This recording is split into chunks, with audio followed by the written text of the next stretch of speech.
সীতাকুণ্ড ব্লগের ফার্স্ট পার্টে আপনাদের সবাইকে স্বাগতম। হ্যালো এভরিওয়ান, আসসালামু আলাইকুম। আমি ইস্তিয়াক মুন্না। আপনারা কেমন আছেন? আশা করি আপনারা সবাই ভালো আছেন। আমিও ভালো আছি আল্লাহর অশেষ মেহেরবানিতে। আজকে আপনাদের নিয়ে যাচ্ছি ঢাকা থেকে সীতাকুণ্ডের এক অসাধারণ ভ্রমণে। সো আমরা 8 জন ছিলাম আমাদের ট্যুর মেম্বার। আমরা সবাই চলে আসি কমলাপুর রেলওয়ে স্টেশন।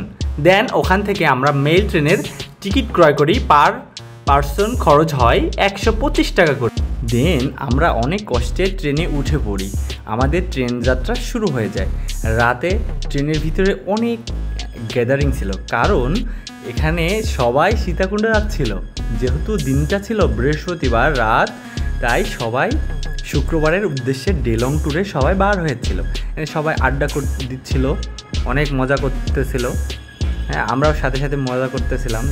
আমরা অনেক এনজয় করেছি, কিন্তু আমরা টিমমেটরা একসাথে থাকতে পারি নাই। একজন এক একটা বগিতে ছিল। দেখতে দেখতে সকাল হয়ে যায়।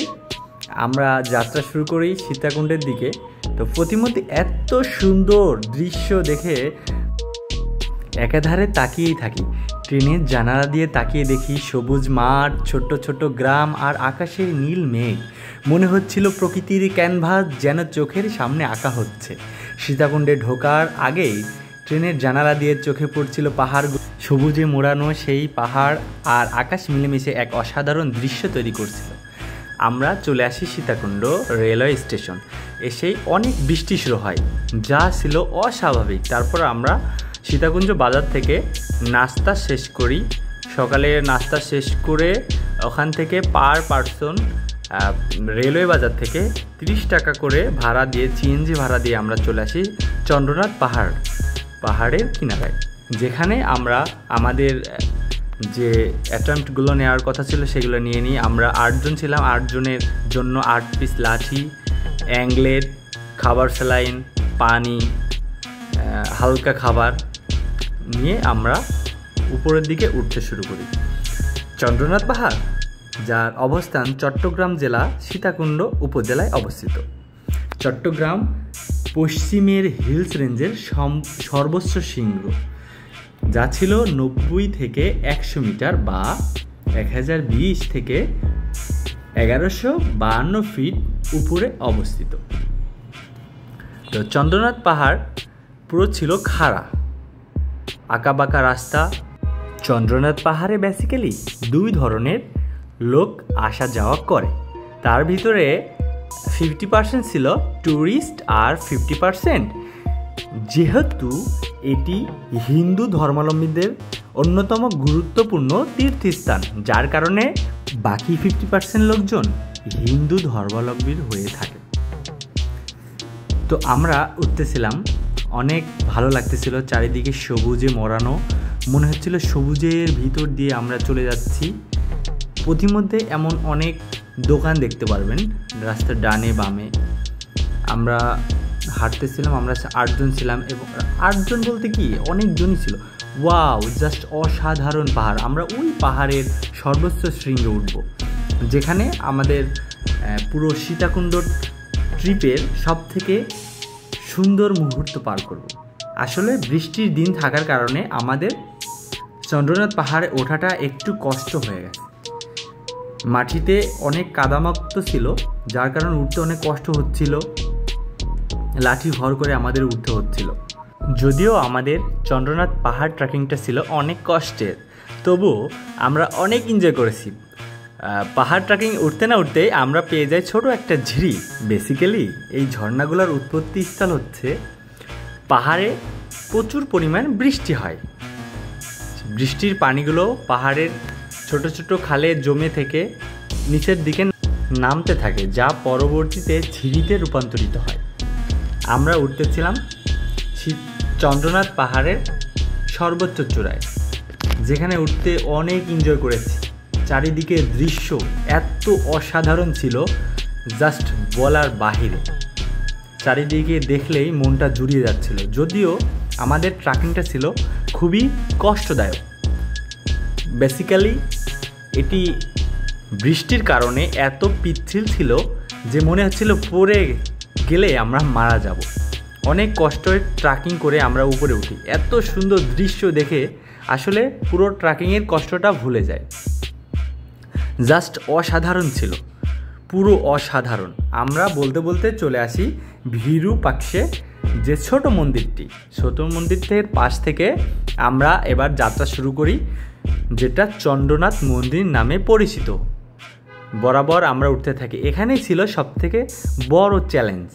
এত পিচ্ছিল কাদামুক্ত রাস্তা, পাথরগুলা পুরো পিচ্ছিল হয়েছিল, মনে হচ্ছিল পড়লেই আমরা মারা যাব। তো আমরা সবাই উঠতেছিলাম এই খাড়া সিঁড়ি বেয়ে, আস্তে ধীরে উঠতেছিলাম। ভয় লাগতেছিল, কিন্তু প্রচণ্ড অ্যাডভেঞ্চারপূর্ণ মুহূর্ত পার উঠতেছিলাম উপরের দিকে।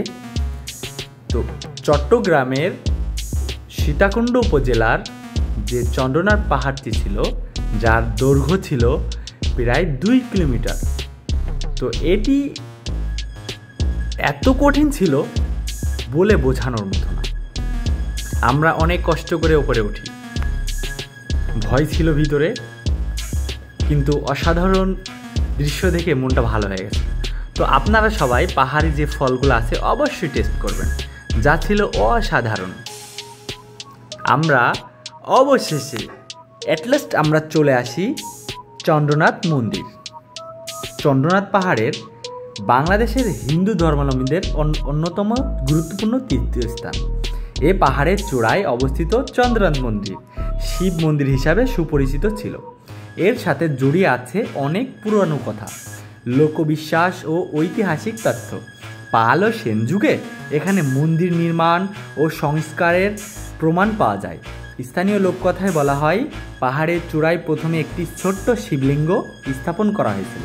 পরবর্তীতে তা বড় মন্দিরে রূপ নেয়।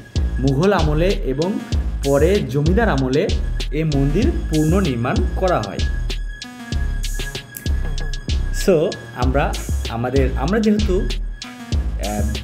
পাহাড়ের সৌন্দর্য উপভোগ করতে এসেছি, তা আমরা পাহাড়ের সৌন্দর্য উপভোগ করতেছিলাম। এখানে যে ফলগুলো ছিল জাস্ট অসাধারণ। বিশেষ করে লেবুর পিনিক নামে যেটা ছিল অসাধারণ ছিল। তো আমরা এখানে অপেক্ষা করি, অনেক বৃষ্টি হচ্ছিল, ঝড় হচ্ছিল, নামতে পারতেছিলাম না। তারপর আমরা খাড়া সিঁড়ি বেয়ে নামতে থাকি। ওঠার সময় যতটা সহজ ছিল, নামার টাইমে তার থেকে 3 গুণ বেশি কষ্ট ছিল, কারণ সিঁড়িগুড়া ছিল অনেক খাড়া সিঁড়ি বেয়ে পাহাড়ের মাঝখান দিয়ে আমরা নেমে চলছিলাম আমাদের চন্দ্রনাথ পাহাড় ট্রেকিং শেষ করার উদ্দেশ্যে। তো আমরা সবাই যাচ্ছিলাম, প্রতিমধ্যে অনেক এনজয় ছিল, অনেক ভালো লাগা কাজ করছিল। পাহাড়ের দৃশ্যগুলো দেখে মন ভরে যাচ্ছিল। আমরা সবাই নিচের দিকে পার হচ্ছিলাম, চলে আসছিলাম। দেন এই যে চট্টগ্রামে বর্ষাকালে প্রচুর বৃষ্টিপাত হয়, যার কারণে পাহাড়ে বৃষ্টিগুলা একত্রিত হয়ে এটা ঝিরিতে রূপান্তরিত হয়। চন্দ্রনাথ পাহাড়ে একাধিক ছোট বড় অনেক ঝিরি আছে, যেগুলা অনেক ভালো লাগা কাজ করছিল। অলমোস্ট আমরা সীতাকুণ্ড ট্রেকিং শেষ করি। দেন আমরা নিচের দিকে চলে আসি এবং উপরের পাহাড়টি দেখে মনে হচ্ছিল আমরা ওখানে গেছিলাম। আবার নিচে নেমে চলে এসেছি, অনেক ভালো লাগা কাজ করতেছিল। চন্দ্রনাথ পাহাড়ের ইতিহাস মূলত পুরাণ ভিত্তিক সতীর শক্তিপীঠ কাহিনী, এবং পরবর্তীকালে পাল, সেন ও মুঘল যুগে এর স্থাপত্য গড়ে ওঠে। আজও এটি ধর্মীয় ও পর্যটন দুই দিক থেকেই সমান গুরুত্ব। সো আমার ভিডিওটি ভালো লাগলে ফলো, লাইক, কমেন্ট, সাবস্ক্রাইব করতে ভুলবেন না। Thank you so much. পরবর্তী ব্লগে দেখা হবে ইনশাল্লাহ।